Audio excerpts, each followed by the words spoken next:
हम सब जानते हैं कि गोरखपुर उत्तर प्रदेश के अंदर पिछले 4 वर्ष के दौरान हम लोगों ने वायु सेवा के विस्तार के लिए जो कार्य किया, आज से 4 साल पहले तक की स्थिति क्या थी कि किसी से छुपा हुआ नहीं है। वाराणसी और लखनऊ एयरपोर्ट को छोड़ दिया जाए तो शेष अन्य जगह वायु सेवा की स्थिति बहुत ही संतोषजनक नहीं थी। और विगत 4 वर्ष के दौरान जिस तेजी के साथ कार्य प्रारंभ हुआ है, इसमें सबसे अच्छी बात थी कि इसमें भारत सरकार के नागर विमानन मंत्रालय के द्वारा बहुत सकारात्मक रुचि ली गई। एयरफोर्स से जुड़े हुए जितने भी इश्यूज थे उसमें भी एक सकारात्मक पहल हुई और वहां से भी हमें बहुत अच्छा समर्थन मिला। और उसके कारण आज न केवल गोरखपुर और आगरा में बल्कि प्रयागराज में, कानपुर में, बरेली, हिंडन में सफलतापूर्वक हम लोग वायु सेवा को आगे बढ़ाने में सफल हुए। यहां पर वायु सेवा सफलतापूर्वक इन सभी क्षेत्रों से बेहतर तरीके से संचालित हो ही रही है। लेकिन कोई कल्पना करता था कि उत्तर प्रदेश एक ऐसा राज्य जहां पे 5 इंटरनेशनल एयरपोर्ट बनने की ओर अग्रसर हों। 2 फंक्शनल हैं, 3 पे वर्तमान में कार्य चल रहा है। कुशीनगर बनकर के तैयार हो चुका है, बहुत जल्दी ही उसे अंतर्राष्ट्रीय वायु सेवा के साथ हम जोड़ेंगे। लेकिन इसके साथ ही गोरखपुर के अंदर, अगर प्रदेश के अंदर अयोध्या में एक इंटरनेशनल एयरपोर्ट के निर्माण का कार्य युद्ध स्तर पर प्रारंभ हो रहा है। एशिया का सबसे बड़ा एयरपोर्ट हम लोग उत्तर प्रदेश में जेवर में बनाने जा रहे हैं। और उन क्षेत्रों में जहां के बारे में कोई सोचता भी नहीं था, सोनभद्र में एयरपोर्ट का निर्माण हो रहा है, चित्रकूट में एयरपोर्ट का निर्माण हो रहा है, ललितपुर और झांसी में एयरपोर्ट का निर्माण हो रहा है, सहारनपुर में, अलीगढ़, मुरादाबाद, मेरठ, आजमगढ़, श्रावस्ती, यानी ये 17 ऐसे एयरपोर्ट बनाए जा रहे हैं जहां के बारे में कभी लोग सोचते भी नहीं थे कि यहां पर भी वायु सेवा उपलब्ध होगी। और ये इसलिए क्योंकि जो प्रधानमंत्री जी ने कहा था जब उड़ान योजना प्रारंभ हुई थी कि उड़ान योजना का उद्देश्य क्या है, एक सामान्य नागरिक भी जिसे हम मानते थे कि हवाई चप्पल पहना है तो हवाई जहाज की यात्रा नहीं करेगा, प्रधानमंत्री जी ने कहा नहीं, उड़ान योजना का उद्देश्य ही होगा कि हवाई चप्पल पहनने वाला व्यक्ति भी हवाई यात्रा कर सकता है। और आज वो साकार होता हुआ दिखाई दे रहा है।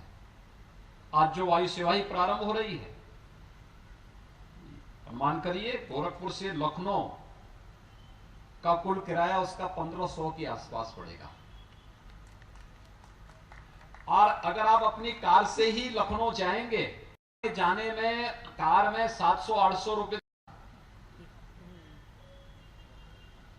और यहां पर केवल भाई ठीक है, रवि किशन जी की बात छोड़ दीजिए, वे सांसद के नाते टोल नहीं देते होंगे।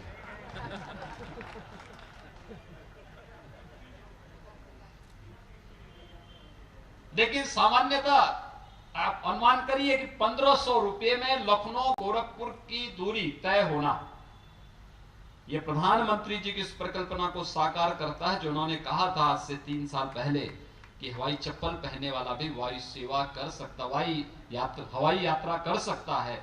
और यह आज हर एक क्षेत्र में जो विस्तार हुआ है, कितनी वायु सेवा है। आज से गोरखपुर से 4 साल पहले केवल एक विमान सेवा थी गोरखपुर दिल्ली के बीच में। आज तो गोरखपुर मुंबई से भी जुड़ चुका है, बेंगलुरु से जुड़ चुका है, हैदराबाद से जुड़ चुका है, कलकत्ता से जुड़ चुका है, और भी नई सेवाएं जुड़े। आज लखनऊ से जुड़ रहा है, फिर अहमदाबाद के साथ जुड़ने वाला है। यहां पर जो यात्रियों का लोड है, यात्रियों की संख्या है, उस यात्रियों की संख्या को ध्यान में रख करके एक प्रयास हुआ कि इसका विस्तारीकरण होना चाहिए। और मैं धन्यवाद दूंगा वायु सेवा, वायुसेना से जुड़े हुए हमारे अधिकारीगण यहाँ पे गोरखपुर में हैं, प्रयागराज में हैं, और वायुसेना मुख्यालय में, जिन्होंने इसमें बहुत सकारात्मक सहयोग राज्य सरकार को दिया।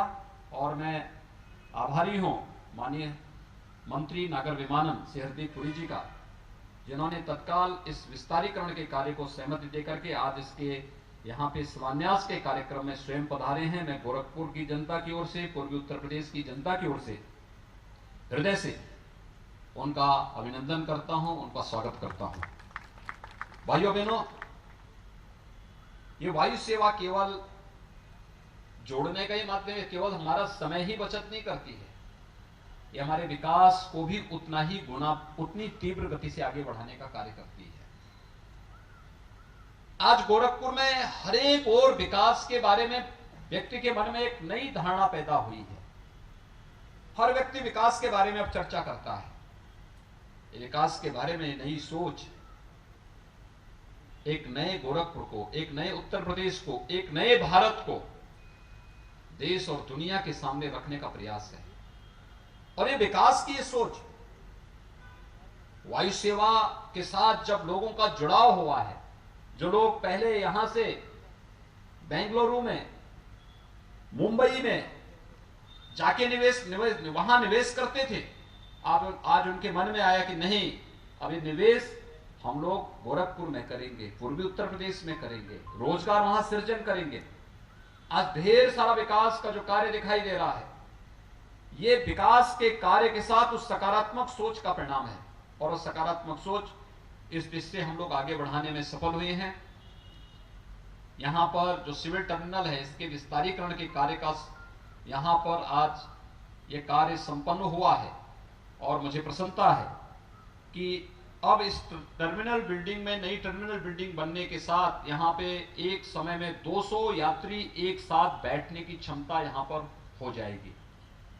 और साथ साथ यहां पर और भी तमाम प्रकार की जो नई एयर कनेक्टिविटी की मांग उठ रही है, उसको भी जोड़ने में हमें मदद मिलेगी।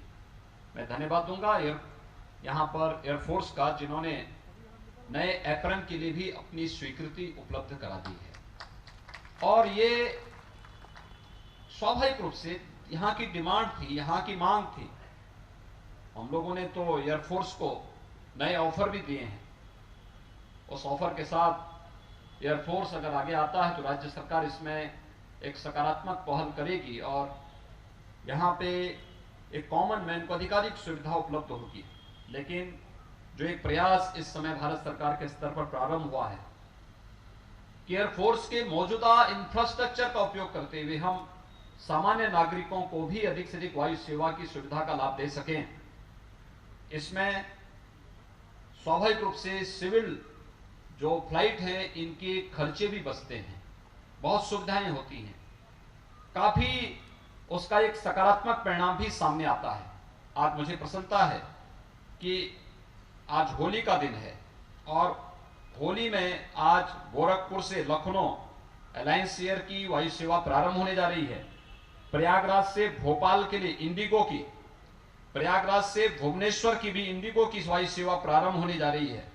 आगरा से भोपाल और आगरा से बेंगलुरु की भी वायु सेवा आज प्रारंभ होने जा रही है। यानी आज उत्तर प्रदेश में, अकेले उत्तर प्रदेश में 5 स्थानों से देश के 5 अन्य स्थानों पे वायु सेवा के साथ जुड़ने की एक नई कार्रवाई आज होने जा रही है।